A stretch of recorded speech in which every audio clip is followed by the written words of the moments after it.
I know the layout. I'll tell you about it on the way.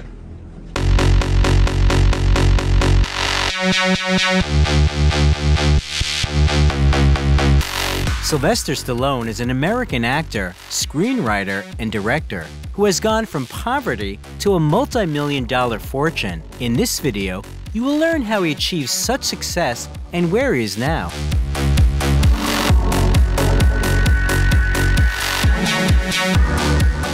Sylvester Stallone, how Rambo lives and how he spends his millions. Sylvester was born on July 6, 1946 in New York. His mother, Jacqueline, or Jackie, was a big fan of actor Tyrone Power and wanted to name her firstborn in his honor. But upon receiving the birth certificate, she saw a different name. The boy's father, Frank, gave him the name Michael Sylvester Gardenzio Stallone. Frank was an immigrant from Sicily, owned a small chain of hairdressers, and was infamous for his violent temper. Jackie, who grew up in a wealthy family of a successful lawyer, connected her life with a man who was a serial cheater and a tyrant at home. The first years of his life, Sylvester spent most of his time in the house of a nanny hired by his parents. He saw them on weekends, but these meetings were very reserved. The boy felt unloved. In 1950, the family had a second son, Frank Jr., and their wealth grew. But Stallone Sr. didn't change, so in 1956, Jackie filed for divorce. Sylvester stayed with his father and tried desperately to earn his love, but it was in vain. These your parents? Yeah, that's both of them there. Is this you? Yeah, that's me when I was 8 years old. That's the Italian stallion when he was a baby. He had other problems, like his birth defect. Due to an obstetrician's error, the left half of Sylvester's face remained paralyzed, which affected his speech. Peers bullied him, so Stallone decided that he needed to build muscle mass. For this purpose, he used car parts from the landfill and construction materials. And when he got older, he almost lived in the gym. By 13, Sylvester was expelled from 14 schools because of his aggressive behavior. At 15, he found himself at the Charlotte Hall Military Academy. At the same time, he moved in with his mother, but she would ignore him. In her entire life, she only kissed her son once, right after the divorce. Back then, Stallone started boxing and became interested in soccer. After receiving a high school diploma, he entered college, where he began acting in the student theater. Then in 1965, Sylvester went to study in Switzerland at the American College while working as a personal trainer. Later, there was a theory that he did it to evade serving in the army and being sent to Vietnam. In 1991, the actor filed a libel suit against the tabloid and won the case. Upon returning to America in 1967, Sylvester enrolled at the University of Miami as a drama major, finally deciding to connect his life with performing. In 1969, Stallone dropped out of the university and decided to conquer the New York theaters. The young man tried to act in films, but cameo roles didn't solve financial problems. At some point, Sylvester found himself homeless, sleeping at the train station for 3 weeks. Then he came across an ad about casting for the movie The Party at Kitty and Studs. It was an adult movie, but there wasn't much choice. For 2 days of filming in 1970, Sylvester received $200. When he became famous, the film was re-released as Italian Stallion. After several other tiny film roles, in 1971, the aspiring actor took part in an erotic theatrical production of Score, which was shown in 23 theaters in New York. For the most part, the directors refused Stallone because of his speech impediment, so he earned his living as a doorman, bouncer in a restaurant, and even cage cleaner in a menagerie. Sylvester shared an apartment in New York with his girlfriend Sasha Zak. They married in 1974 and later had 2 sons, Sage and Sergio. The youngest has been diagnosed with autism and doesn't appear in public. The elder Sage managed to star in several films, but died young in 2012 from a heart attack.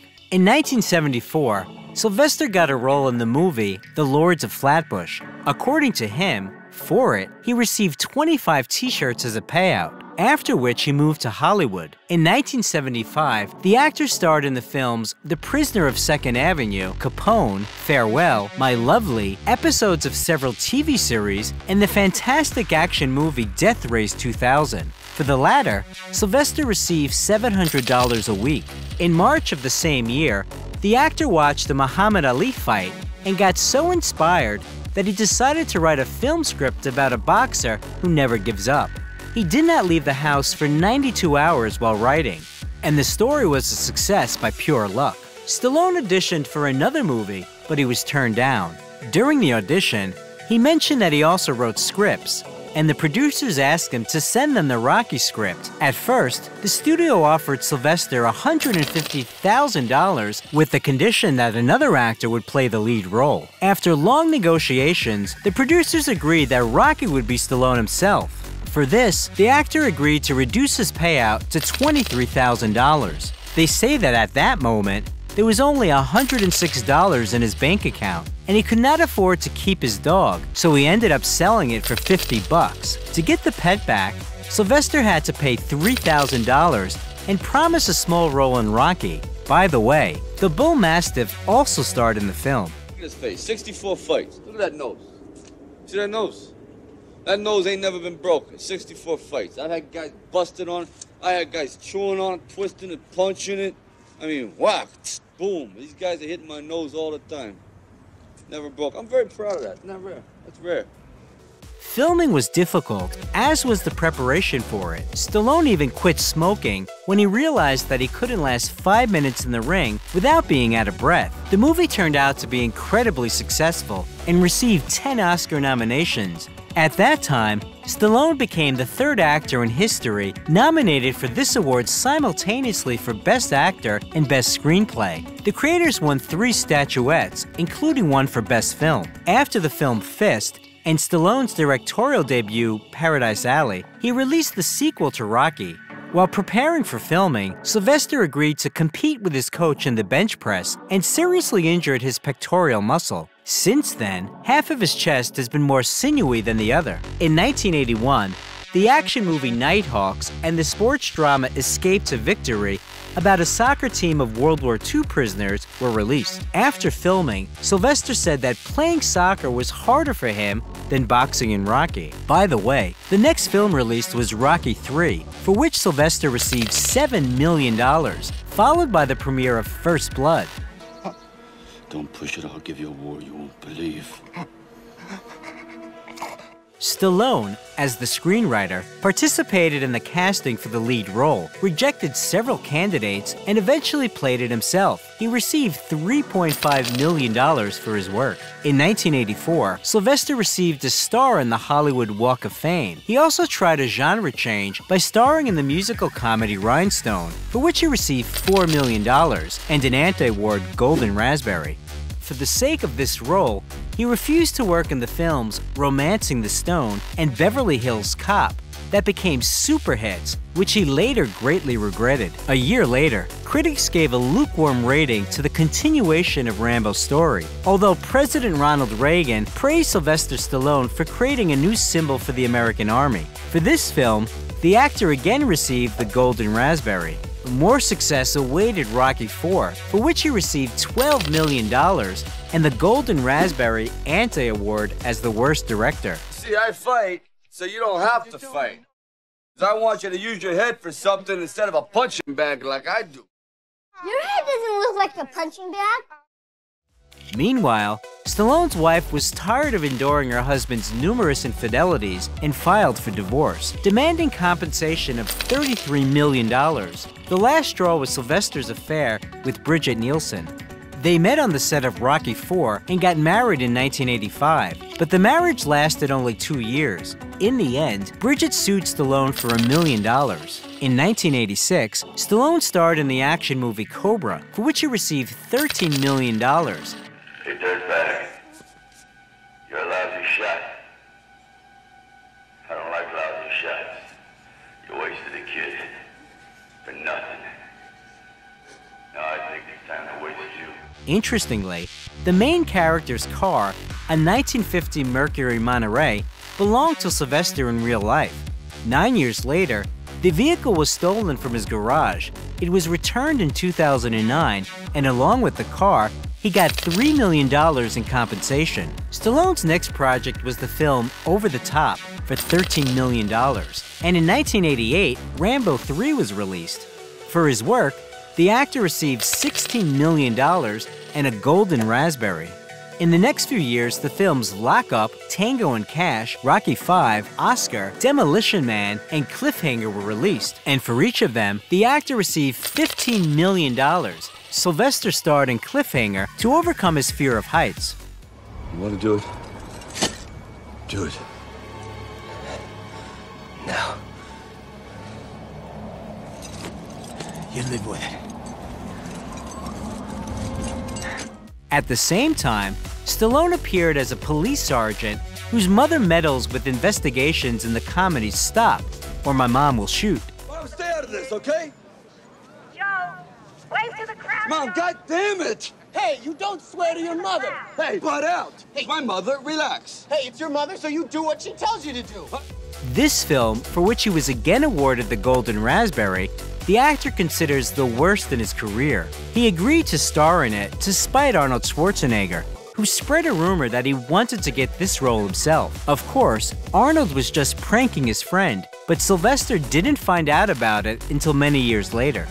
In the late 1980s, Stallone met model Jennifer Flavin. He called her his ideal, selfless, loving, and so patient. However, this did not prevent Sylvester from constantly having affairs. In 1995, Stallone reined himself in and begged for Jennifer's forgiveness on his knees and hasn't been seen cheating since. A few years later, the couple got married and had 3 daughters. Interestingly enough, when the journalist from the publication Star decided to give Sylvester an album with all his partners for his 50th birthday, it turned out that there were 595 of them.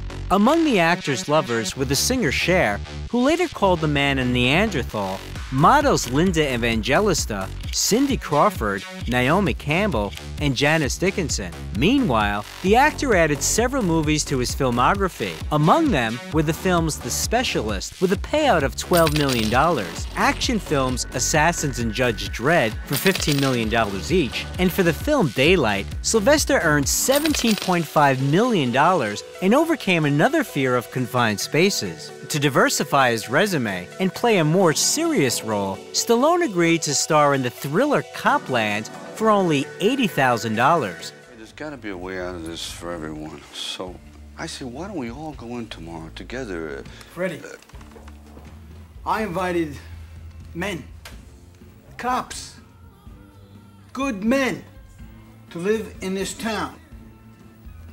And these men to make a living. According to him, it was an interesting experience and he enjoyed it, but it did not help his career in any way, as well as his health, because of weight gain for the role. Sylvester got sciatica, heart palpitations, digestive problems, and headaches. This was followed by the failed comedy, an Alan Smithy film, Burn Hollywood Burn, The Cartoon Ants, where the actor voiced one of the roles. In 2000, the action movie Get Carter premiered, for which Sylvester received $20 million. In the same year, he was awarded another Golden Raspberry as the worst actor of the century. Sylvester wrote the script and starred in his next project, Driven, in 2001, for which he received $20 million. This film became famous as the most unrealistic film about motorsports. Then, after the film's Detox, with a payout of $20 million, Avenging Angelo, Shade, the comedy Spy Kids 3D, Game Over, for which he received the Golden Raspberry, and the TV series Las Vegas, Stallone returned to his legendary characters in both Rocky Balboa and Rambo. And there isn't one of us that doesn't want to be someplace else. But this is what we do. Who we are. In 2007, he was caught importing banned hormones from Australia to build muscle mass. The actor pleaded guilty and eventually paid more than $11,000 in fines and court costs. In 2009, Stallone appeared in the Bollywood film Damn Love, and a year later, he assembled the old guard and presented the action movie The Expendables to the audience. Yeah, should have shot him when I had a chance. Big Barney Ross. Bigger Trent Mouse. What are you doing? Praying for Brooke? Could be. Despite being nominated for the Golden Raspberry for directing, the film received high ratings and paid off 3 times its cost at the box office. In addition, The Expendables made Sylvester the only person in the history of Hollywood who starred in films that got first places in the box office charts for 5 decades in a row. At the same time, on the set, he once again had to struggle because Sylvester suffered 14 injuries, as well as bronchitis and shingles. In 2011, Sylvester's voice could be heard in the film Zookeeper, and in the same year, he was inducted into the Boxing Hall of Fame. Some fans of this sport were not thrilled because Stallone didn't appear in the ring but only played in the movies. By the way, the actor is connected with boxing not only through his role as Rocky. In the 1980s, he was the manager of a boxing match, and in the 2000s, he launched the reality show The Contender, where participants fought for a contract in the professional ring. In 2012, the sequel to The Expendables was released, which turned out to be even more spectacular, and Stallone earns $15 million. And soon, he added another movie to his filmography called Bullet to the Head. Stallone received $12 million for that work. This was followed by collaboration with Iron Arnold in the action movie Escape Plan, for which Sylvester received $10 million. The sports film Grudge Match, the drama Reach Me, and the third part of The Expendables. For all these films, he received $15 million.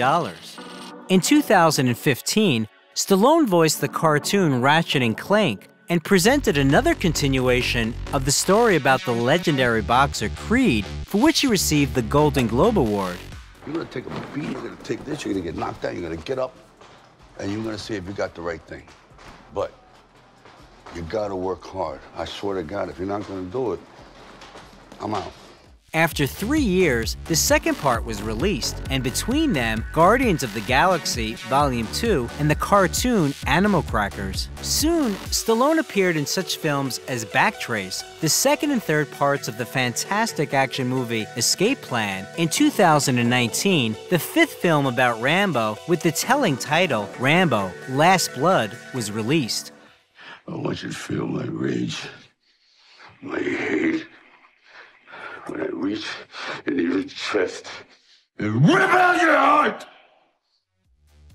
According to critics, the ending of the story didn't turn out to be very successful, but Sylvester is sure that Rambo can still be called the personification of young soldiers and wants one of the directors to shoot a prequel about his childhood and youth. In 2021, the actor played King Shark in the superhero action movie The Suicide Squad, based on the comics of the same name, and in August 2022, appeared as an aging superhero in Samaritan. Stallone has big plans ahead. He recently returned to television in the crime series Tulsa King, will appear in Guardians of the Galaxy Volume 3, and is preparing to release the fourth part of The Expendables.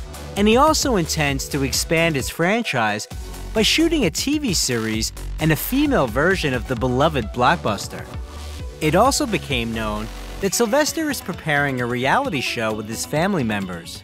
Although Stallone mostly appears on screen with a gun at the ready, in real life, after one of his friends was shot, he calls for a ban on guns in the United States. Since childhood, Sylvester has been fond of painting. 2 of his works were even sold for $90,000, but this is only a small part of his fortune, estimated at $400 million.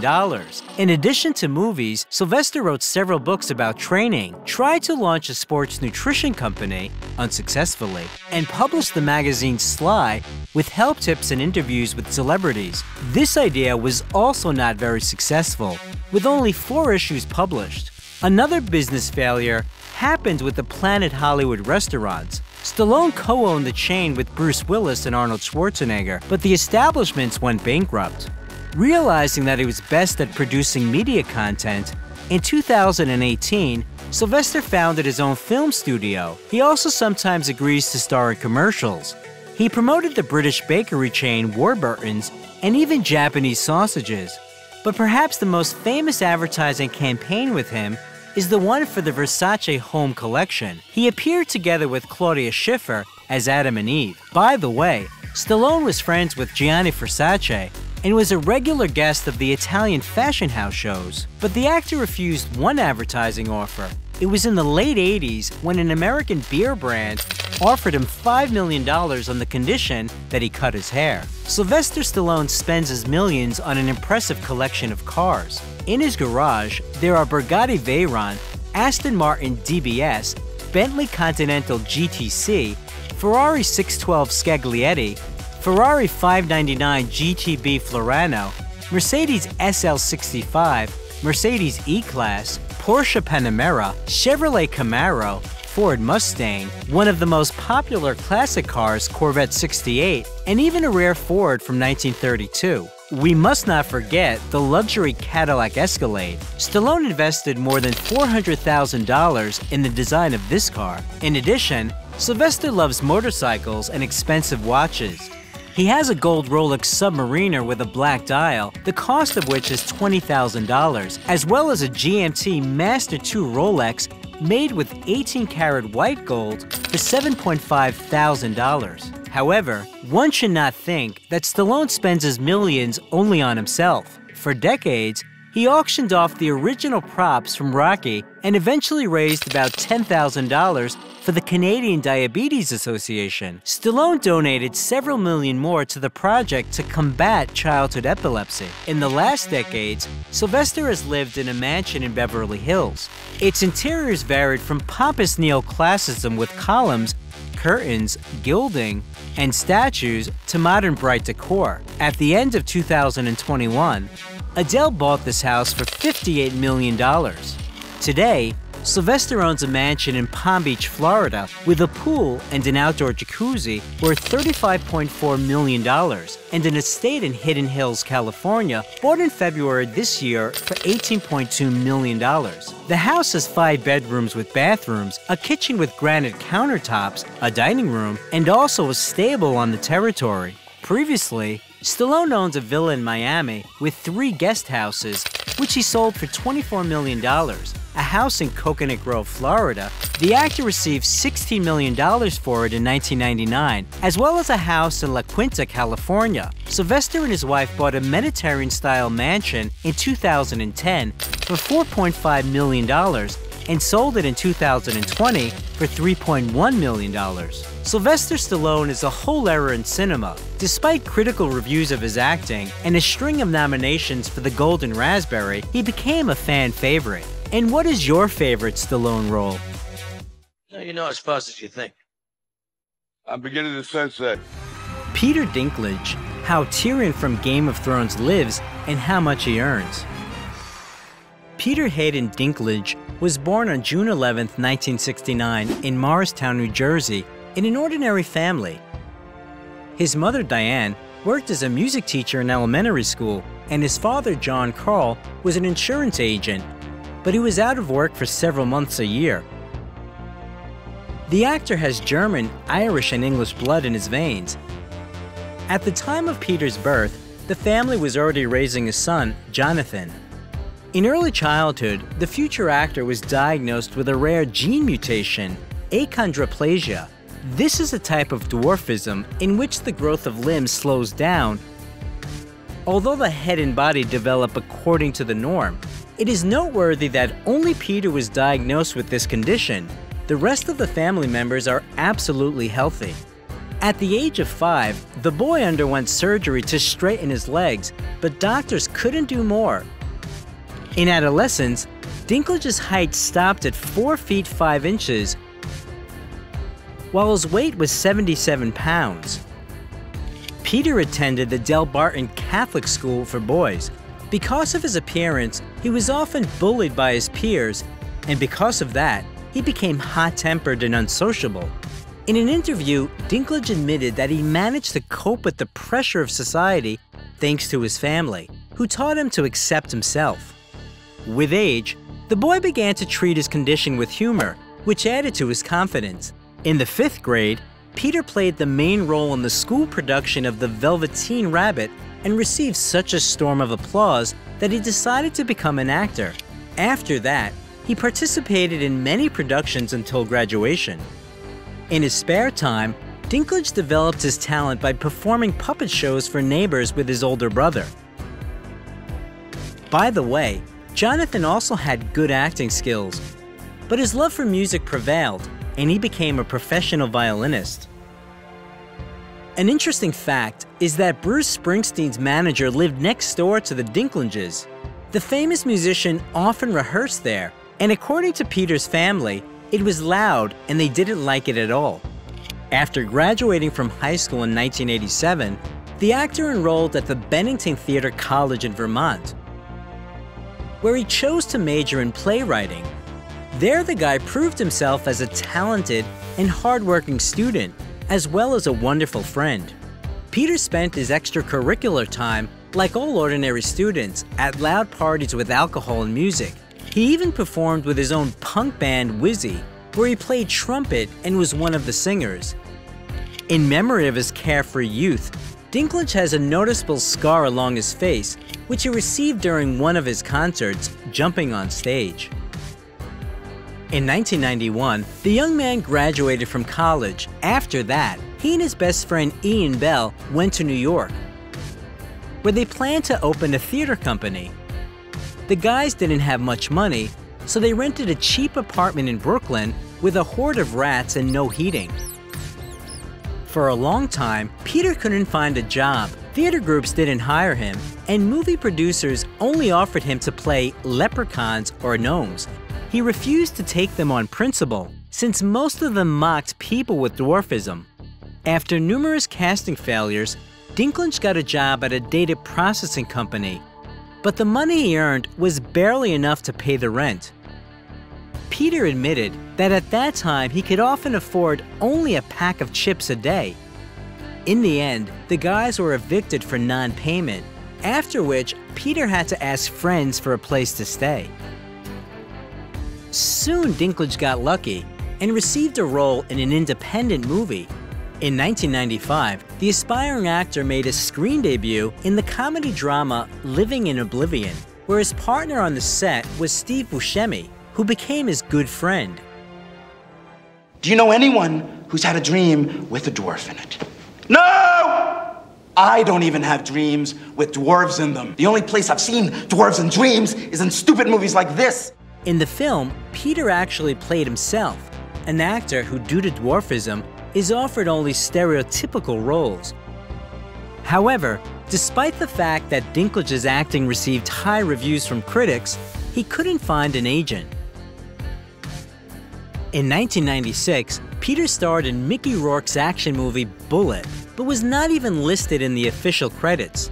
In subsequent years, he only received minor roles in low-budget films, among which the most notable were Safe Men, Human Nature, Just a Kiss, 13 Moons, and the TV series Third Watch.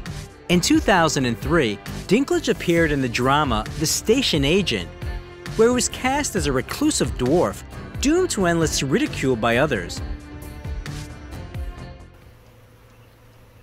Really angry? About what? Being a dwarf. This role was a real breakthrough in his career and brought him many nominations for film awards, including the Screen Actors Guild Award for Outstanding Performance by a Male Actor in a Leading Role. In the same year, the actor starred in the Christmas comedy film Elf and in the drama Tiptoes, where his partners on the set were Gary Oldman, Matthew McConaughey, and Kate Beckinsale. Peter also appeared on the stage of the New York Public Theater, playing the titular role in Shakespeare's Richard III, which was his longtime dream. Subsequently, Dinklage performed in many more plays. His love of the theater played a crucial role in the actor's personal life. Back in the late 90s, he met a theater director, Erica Schmidt, and a strong friendship arose between the young people based on mutual interest in dramatic art. And over the years, it turned into love. In 2004, Peter proposed to his beloved, and a year later, the couple had a modest wedding. In 2005, Dinklage starred in the TV series Life as We Know It and Entourage, the drama The Baxter, the comedy Surviving Eden, and in the drama Lassie, where he played an artist of a traveling circus. Then his filmography was replenished with the TV series Threshold and Nip Tuck, the romantic fantasy Penelope, and the crime drama Find Me Guilty, which also starred Vin Diesel. Despite the fact that the film failed at the box office, Peter's acting received high reviews from critics. In 2007, Dinklage played a mad scientist in the family fantasy Underdog, and also starred in the British comedy Death at a Funeral as Peter, who appears at a funeral ceremony and declares that he was the lover of the deceased, demanding money from his relatives for silence. How do you think that makes me feel?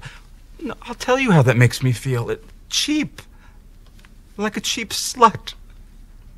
Don't you think I deserve something? The film became so popular that 3 years later, they made an American remake where Peter again played the same character, only with a different cast.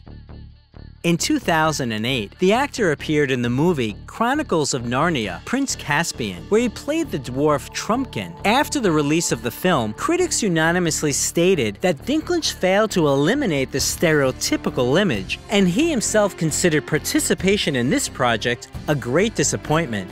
Then Peter's filmography was replenished with such works as the sitcom 30 Rock, the drama St. John of Las Vegas, the drama I Love You Too, the thriller The Last Rites of Ransom Pride, and the dark comedy Pete Smalls is Dead, where the man also acted as an executive producer. In 2011, Dinklage appeared in the romantic comedy drama A Little Bit of Heaven, as well as in the acclaimed series Game of Thrones, based on the series of novels A Song of Ice and Fire by George Martin. What you see is a dwarf. If I had been born a peasant, they might have left me out in the woods to die. Alas, I was born a Lannister of Casterly Rock. Things are expected of me. It is noteworthy that Peter became the first approved actor who didn't even participate in the casting. In the series, Peter played Tyrion Lannister, nicknamed the Imp, who led a rampant lifestyle. After the premiere of the first season, Dinklage's photo appeared on the cover of Rolling Stones. Playboy magazine called him a sexy man, and GQ awarded him the title of Stud of the Year 2011. The actor himself is skeptical about these titles, as he doesn't believe that in reality, women will be interested in people with dwarfism. Subsequently, Peter starred in 7 more seasons of Game of Thrones, until 2019.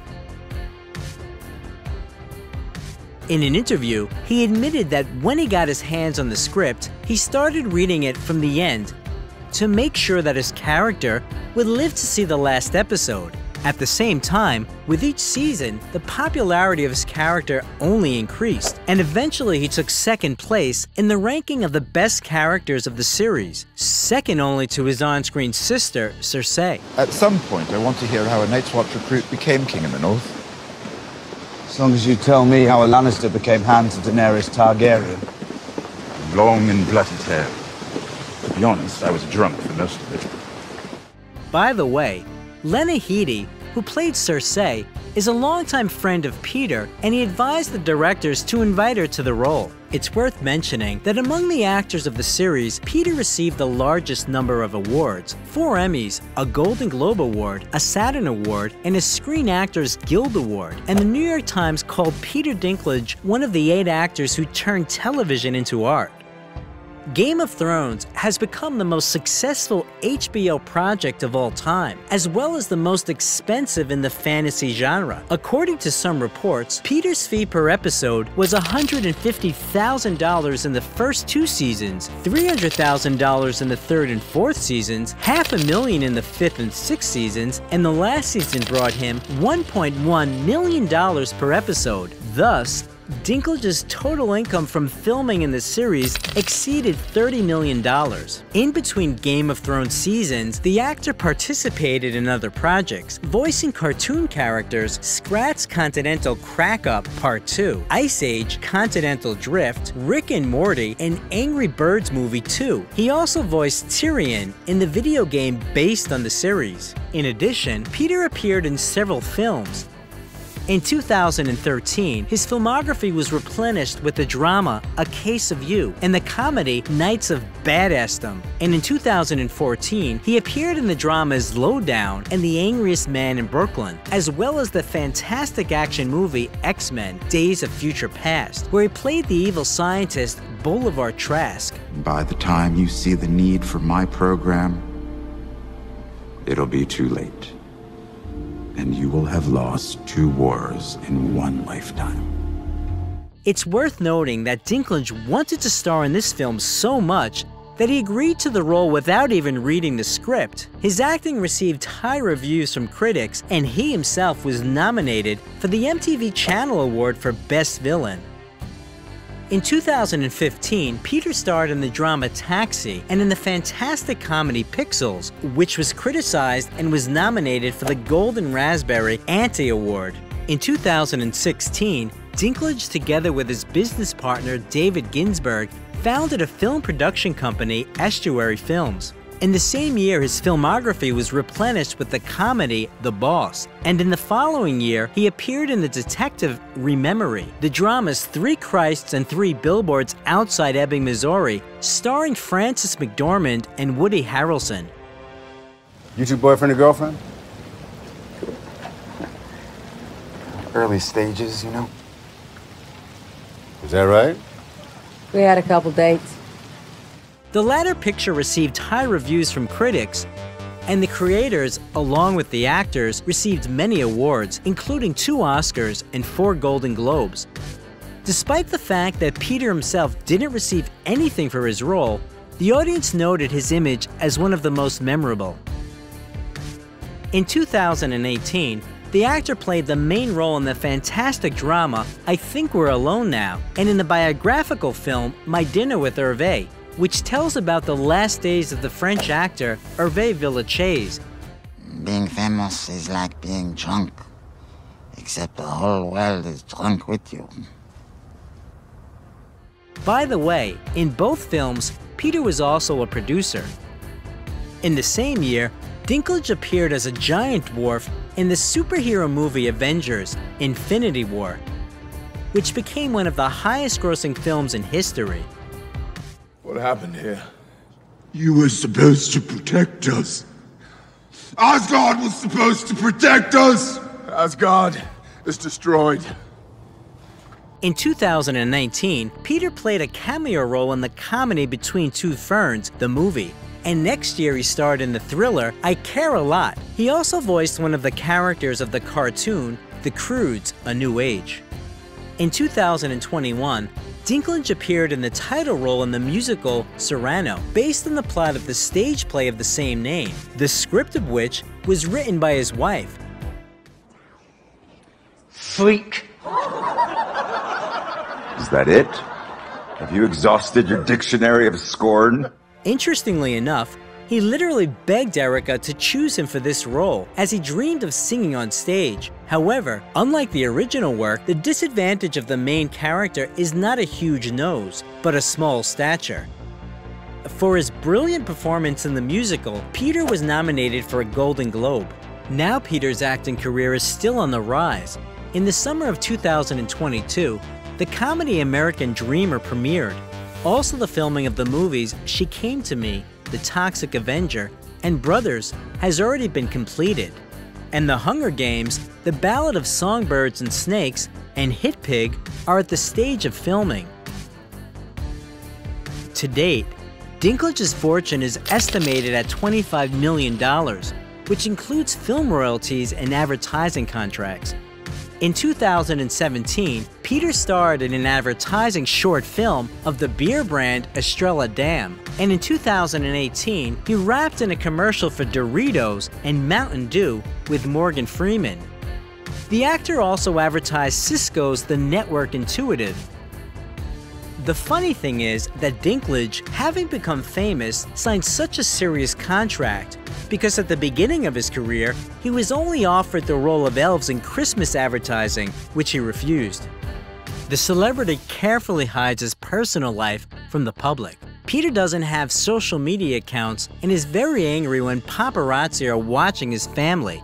The media learned that in December 2011, his wife gave birth to his daughter, whose name they don't disclose, and in September 2017, another child appeared in the family, whose gender and name are also unknown. According to some reports, the children don't inherit their father's condition. Dinklage and his family lived in Manhattan for a long time, where he could often be seen walking his dog or riding a scooter. A few years ago, the couple moved to a country house with a huge garden, which Peter enjoys taking care of. But all this remains hidden from the cameras and the prying eyes of fans. The actor owns a Chrysler 300, which was designed specifically for his condition. For obvious reasons, he also orders custom-made outfits or buys clothes in children's stores. Dinklage has been a vegetarian since the age of 16. When he needed to eat meat on the set of Game of Thrones, instead of real meat, they used tofu or just fake food. Peter is also a member of several animal rights organizations. One, he voiced the video Face Your Food on behalf of PETA, promoting eating vegan food for ethical reasons. The actor was repeatedly asked if he, as a celebrity, wanted to represent the interests of people with dwarfism. Dinklage replied that even now, he doesn't always manage to put up with his condition.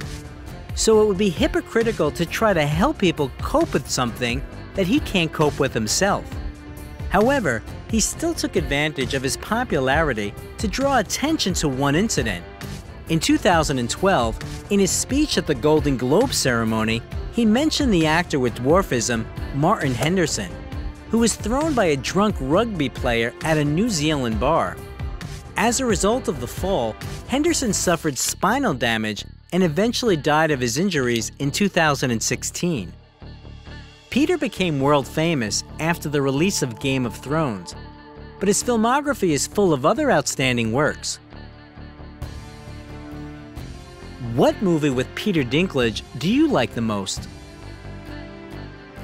If you like the video, leave a like and also subscribe to the channel so that you don't miss anything interesting.